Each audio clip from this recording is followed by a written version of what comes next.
Hey guys, it's Jeremy again. We're going to do another lap guide video. Today we're at the Circuit de Spa-Francorchamps, Belgium. We're driving the Chevrolet Corvette Z06 GT3R, and I'm running a setup of my own design. I've been working on this the past couple days now. We're able to pull off a 2-minute 15.681. It's a pretty quick lap around here. Track conditions are the same as what we're going to be dealing with come Saturday. Weather, all that jazz is the same. I just started a test session based off Saturday's race. That being said, the track is a little bit more rubbered in than what we're going to have Saturday, at least at the beginning. I ran a stupid amount of laps here trying to get this setup dialed in, and my line is pretty well rubbered in. Spa it's just one of those legendary tracks. It's one of my all-time favorites. I cannot count how many laps I've ran here over the years.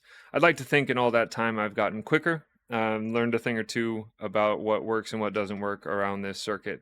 We're going to use this guide to try and point out some of what I know, some of the key areas, the bits of the track that you really need to focus on if you're going to pull that good lap together. We're going to run this guide the same way we ran our guides in the past. I'm going to run the lap at speed, and then we're going to break it down and point out those key areas that you're going to want to focus on. So without further ado, let's get it.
And across the line. So as you can see, we were able to pull off that 2-minute 15.681. It's a really quick lap around here.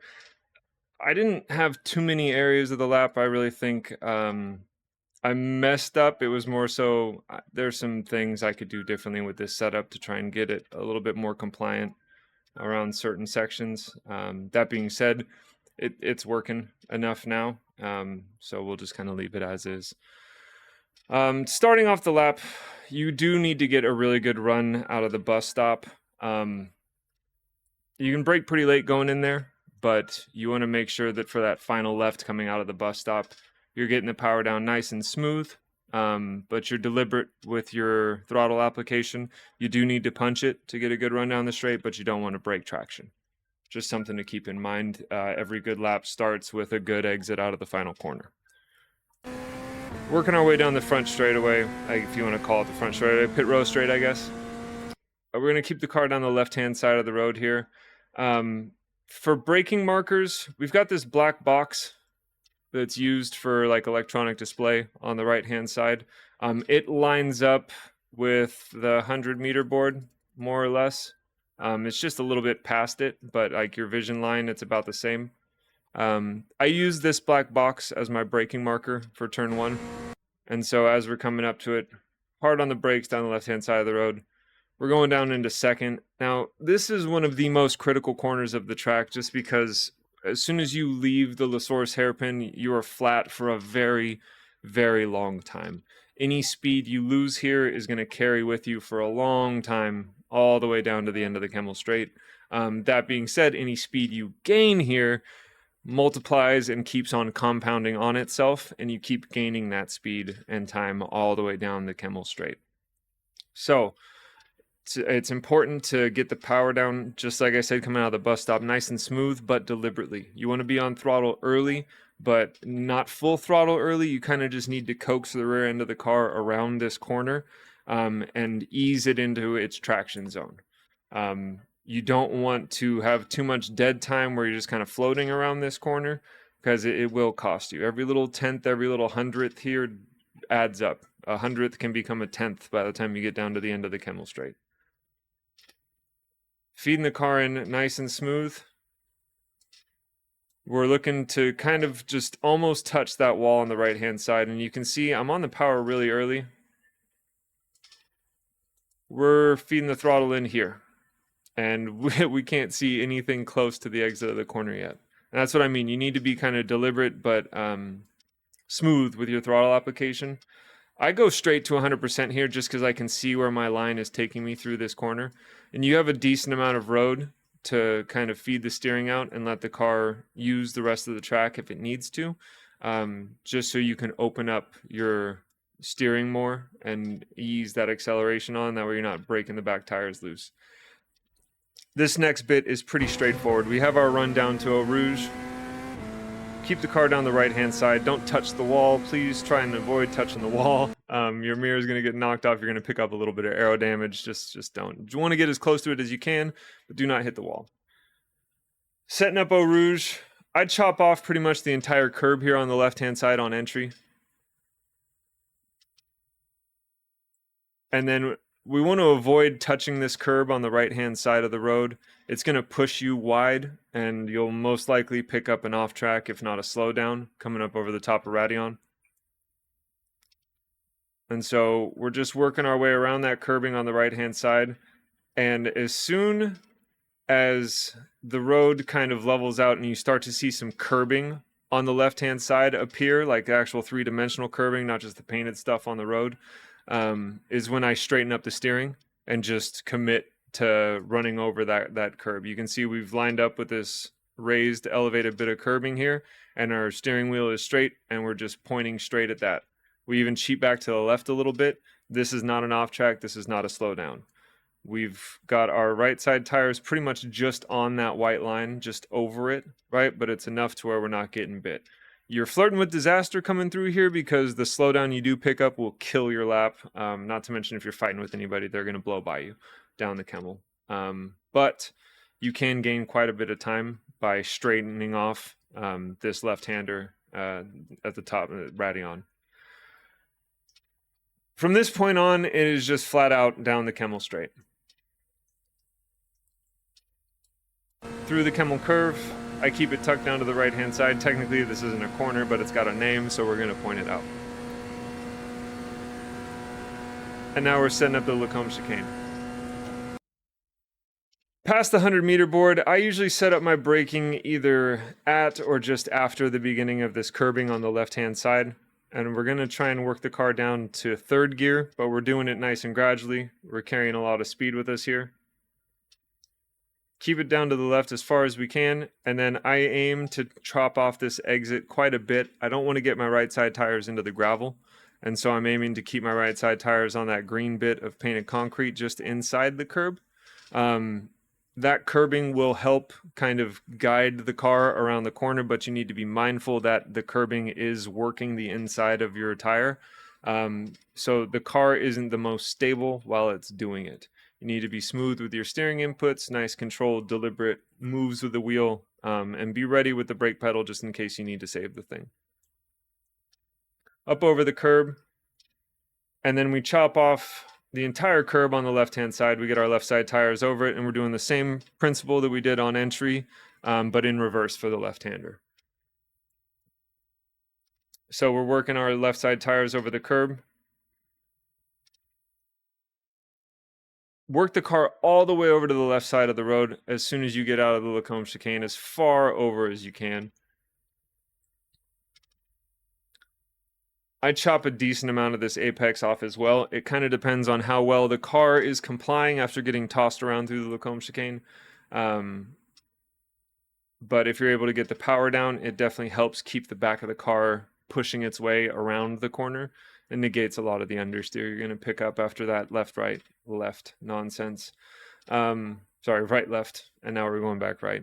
Anyways, as we're making our way into the exit, you can use a decent amount of this runoff. You want to avoid the gravel if you can, just because all of the gravel here at Spa is like super gravel. It slows you down like crazy.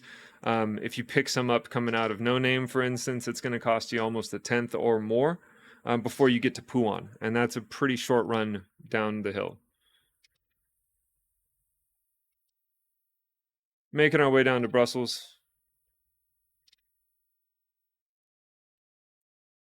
Working our car down the left side of the road.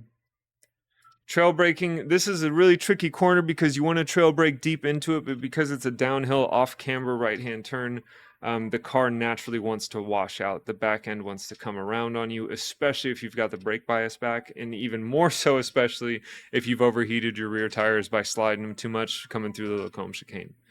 So you want to be smooth and deliberate with your downshifts. I hold the gears for a really long time before I grab the next one down, just to avoid that rev shock that they'll get. Down into third. We're holding third for a while, and then you'll see me grab second just to kind of keep that rotation going, but we're floating through this corner. As soon as I can feel that the back end isn't completely washing out on me, I'm on the throttle, but you can see it's not full throttle. We get up to about like 70, 80% or so, and we're just kind of holding it there, just pushing the car the rest of the way around. And then as soon as the road has kind of leveled out, we're not on that crazy embankment anymore. We're back to full throttle. And the goal is to get the car all the way back over to the right-hand side of the road and set up No Name. No Name is another really important corner. Mainly the exit of No Name. You want to avoid the gravel on the outside here, just because it will grab your car like Velcro and cost you a tenth or more. We got lucky. You can see just a tiny little poof of gravel popping up back there. It's mainly just dust we picked up on exit. It isn't enough to slow us down. And we set up our run into Pouan. This is one of my favorite corners in all of racing. This is a mighty single, double, however you want to slice it, apex left-hander. I get up on the curbing on the right-hand side here, but you want to make sure you're not touching the wheel off into the grass because it's going to send you around in a heartbeat as soon as you turn into the corner. I go down into fourth. I've been playing around with fourth or fifth. As far as hot lapping goes, I'm going down into fourth just because it really helps tuck the nose of the car in, and I can be more confident on my throttle application a lot earlier in the corner. That being said, race pace, I'll probably keep it in fifth just because the car is a lot more stable. It's better for fuel economy, and you can just kind of carry more speed into the corner, and you're not banking on being able to get an amazing exit. We work our way in. You want to avoid touching this inside curb. And you can see it's the same kind of concept. We're just bleeding the throttle in. And as soon as I can tell that the front end isn't washing out, we commit. You have to commit early at Pouan just because it's such a long corner. Once the car is in that kind of groove and it's gripped up, you need to trust it and just keep your foot in it and let it run its way through the corner. You can run pretty far out to the right-hand side here, but I avoid going too far out onto this curb just because it's bumpy as all hell. It doesn't slow the car down too much unless you really bottom out on it, but the bumps can really unsettle you. And depending on how the suspension is loaded coming out of Pouan, that bump could absolutely send the car like shooting off one direction or another. It's this weird kind of section of the track, but because it's such high speed and the car is so loaded coming through here, any major bump like that can be a recipe for disaster. So I just try and avoid it. I don't like leaving those kind of things up to chance if I can avoid that. Working our way into the La Fagna chicane. This is another kind of trail brake, carry speed into it. Down into fourth. I hold fourth for a while into this first right-hander before I grab third. And we're just working our way around this curbing on the right-hand side. You don't really want to touch the curb. It depends on what car you're driving, obviously. But the Corvette does not like these curbs. If you hit any of them, it's going to push you offline. So the name of the game is chasing this little white line.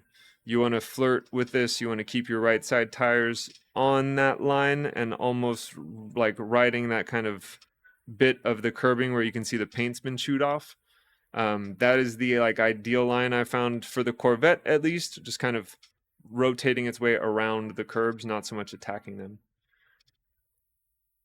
This is a really tricky little section just because you want to carry a lot of speed through here, but anytime you're carrying a lot of speed into a corner, the back of the car is prone to coming around on you on braking. So you need to be gentle and smooth with your inputs. It's something I'm not, but I'm telling you guys to be gentle and smooth with your inputs.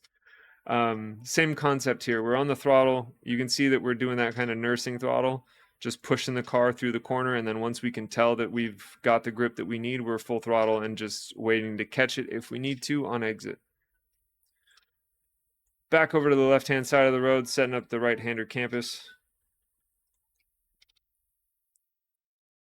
This is another really crucial corner just because from this point on, as soon as you exit campus, turn 14, you're going to need to be flat out pretty much all the way to the bus stop.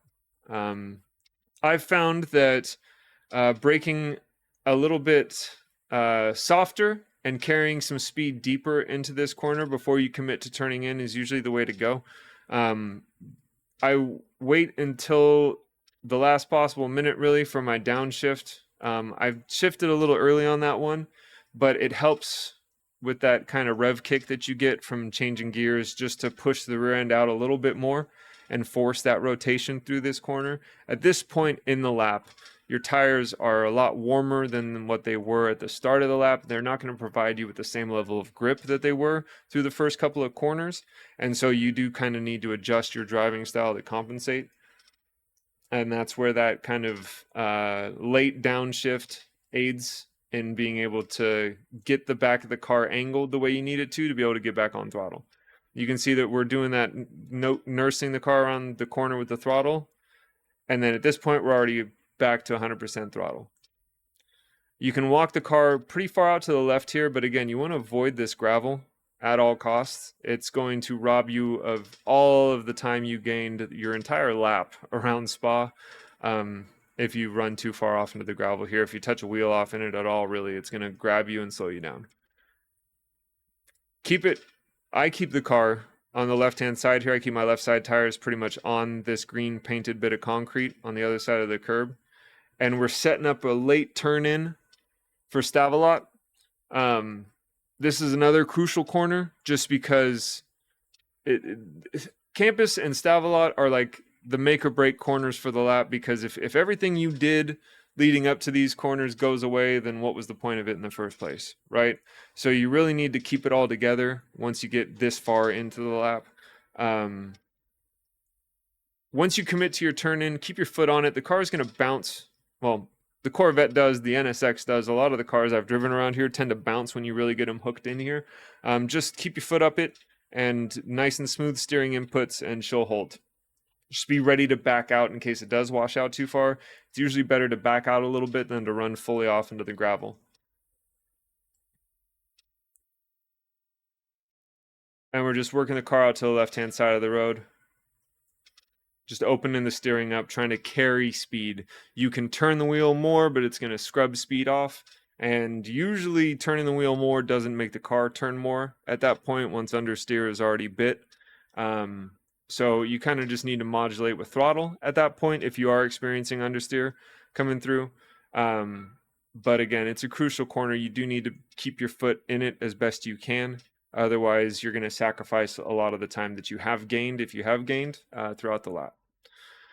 Now this run down through Paul Frere on our way to Blanchimont is pretty straightforward. Nice smooth left. Coming up to Blanchimont, we keep the car over to the right-hand side of the road and just huck it in. Avoid that curbing on the left-hand side. And now we're coming up to the bus stop chicane. There's a bunch of different ways to go about this depending on what situation you find yourself in. Hot lapping, I tend to just push it as far as I can into the braking zone. It's a similar tactic to when you are defending or fighting with a car attempting to overtake. You can go pretty deep on the brakes into the bus stop chicane. It isn't always the fastest line through the bus stop, but there's a lot more room than you think to get this car slowed down. I mean, obviously there's a massive runoff past it, but we're not talking about that. I usually aim just past the 100-meter board for a solid braking reference here. I was a little earlier this lap just because I was pretty far up on my delta and I didn't want to toss it away. So I think we start braking around about 150 meters here is where we're getting on the brakes.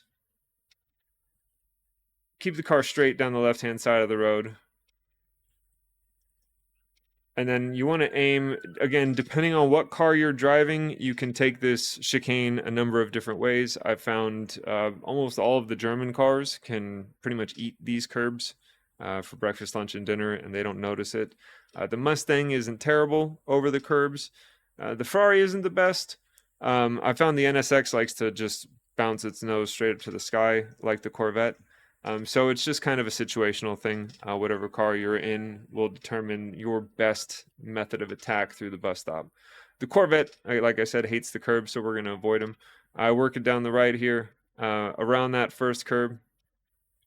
And you want to try and keep the car as far to the right as you can while coming out of that right-hander. If you open the steering too early, you're going to compromise your entry into the left-hander, and it's going to ruin your run out of the final corner. You'll see tenths trickle away, and not only that, but it's going to compromise the start of your next lap. As soon as we get the car pointed and straightened up towards the right-hand side, we just toss it back to the left, and we're working it around that curbing on the left and just bleeding the throttle in and pushing the car around the corner. We get a little bit of oversteer here, but I was able to catch it pretty well, kept the car in a straight line without scrubbing off too much speed, and then just power back across the line. So yeah, 2 minute 15.681. It's not a bad lap around Spa. Hopefully this guide is able to find you guys some time or point out some areas of the track that you can focus on a little bit better. I will catch you guys on the next one. Bye-bye.